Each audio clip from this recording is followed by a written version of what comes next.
স্বপ্নের সোনালী ট্রফিটি নিয়ে বীরের বেশে ঘরে ফিরেছেন স্পেনের ফুটবলাররা। ভক্তদের উন্মাদনা আর জয়ধ্বনিতে মুখরিত পুরো দেশ এখন একসুরে অভিবাদন জানাচ্ছে তাদের নতুন বীরদের। ২০ জুলাই মাদ্রিদের আদালফো সুয়ারেস বিমানবন্দরে বিমান থেকে নামার সময় স্পেনের অধিনায়ক রদ্রি এবং coach Luis de la Fuente ট্রফিটি উঁচিয়ে ধরেন। বিমানবন্দর থেকেই খেলোয়াড়দের এক নজর দেখতে এবং অভিনন্দন জানাতে হাজারো সমর্থক ভিড় জমান। পুরো এলাকা লোকে লোকারণ্য হয়ে ওঠে। আনুষ্ঠানিকতা শেষে সন্ধ্যায় বিশেষ ছাদখোলা বাসে করে পুরো দল মাদ্রিদের রাজপথ প্রদক্ষিণ করে। উদযাপনের মূল কেন্দ্রবিন্দু ছিল বিখ্যাত প্লাজা দে সিবেলেস। সেখানে প্রায় ১০ লাখেরও বেশি ভক্তের উপস্থিতিতে ট্রফি উৎসব উদযাপনে যোগ দেয় লা রোহারা।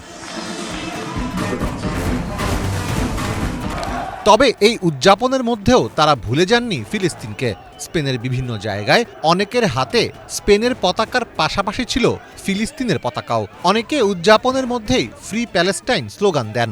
ফাইনালের জয়সূচক গোল করা ফেরান টরেসের উদযাপনের একটি ভিডিও সামাজিক মাধ্যমে ছড়িয়ে পড়ে। সেই ভিডিওতে একজনকে স্পেনের পাশাপাশি ফিলিস্তিনের পতাকা ওড়াতে দেখা যায়। একই দৃশ্য দেখা যায় যুদ্ধবিধ্বস্ত গাজাতেও। শত শত ফিলিস্তিনি খোলা জায়গায় জড়ো হয়ে ফাইনাল ম্যাচটি উপভোগ করেন। স্পেনের জয় নিশ্চিত হওয়ার পর উল্লাসে মেতে ওঠেন গাজার বাসিন্দারা। রেফারির শেষ বাঁশি বাজার সাথে সাথেই সেই জমায়েত রূপ নেয় এক স্বতঃস্ফূর্ত উদযাপনে। ফিলিস্তিনি তরুণ ও শিশুরা স্পেনের পতাকা হাতে রাস্তায় নেমে উল্লাস প্রকাশ করে। ফুটবল মাঠের এই জয় দারুণ সাড়া ফেলেছে ইরানের রাজনৈতিক মহলেও। সামাজিক যোগাযোগ মাধ্যমে প্রকাশিত এক বার্তায় বিশ্বকাপজয়ী স্পেনকে অভিনন্দন জানিয়েছেন ইরানের প্রেসিডেন্ট মাসুদ পেজেশকিয়ান। ইরানের পার্লামেন্ট স্পিকার মোহাম্মদ বাগের গালিবাফ স্পেনের পার্লামেন্ট স্পিকার ও দেশটির আইন প্রণেতাদের উদ্দেশ্যে পাঠানো এক বার্তায় স্পেনের বিশ্বকাপ জয়ে অভিনন্দন জানান। গালিবাফ বলেন, স্পেনের এই জয় শুধু দেশটির জনগণের হৃদয়ই আনন্দে ভরিয়ে দেয়নি, বরং বিশ্বের বহু স্বাধীনতা ও ন্যায় বিচারপ্রেমী জাতির মনেও আনন্দের সঞ্চার করেছে। তিনি ফিলিস্তিনি জনগণের প্রতি সংহতি প্রকাশ এবং যুক্তরাষ্ট্র ও ইসরায়েলের চাপিয়ে দেওয়া যুদ্ধের সময় ইরানের প্রতি সমর্থন জানানোর জন্য স্পেন সরকার ও জাতীয় ফুটবল দলকে ধন্যবাদ জানান। ফিলিস্তিনিদের এই বাঁধভাঙা উল্লাসের মূল কারণ ফিলিস্তিন রাষ্ট্রের প্রতি স্পেনের জোরালো কূটনৈতিক অবস্থান। ২০২৪ সালের মে মাসে স্পেন আনুষ্ঠানিকভাবে ফিলিস্তিন রাষ্ট্রকে স্বীকৃতি দেয়।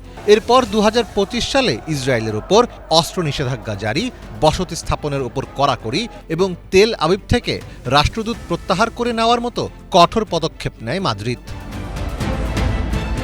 গাজায় ইসরায়েলি আগ্রাসন শুরুর পর থেকে ফিলিস্তিনিদের প্রতি সংহতি জানিয়ে আসছে স্পেনের জনগণ। সমস্ত বৈরিতা ও যুদ্ধকালীন কষ্টের মাঝে স্পেনের এই বিশ্বজয় ফিলিস্তিনিদের জন্য বিশ্বমঞ্চে তাদের পাশে থাকা বন্ধুদের প্রতি কৃতজ্ঞতা প্রকাশের এক অনন্য উপলক্ষ এনে দিয়েছে।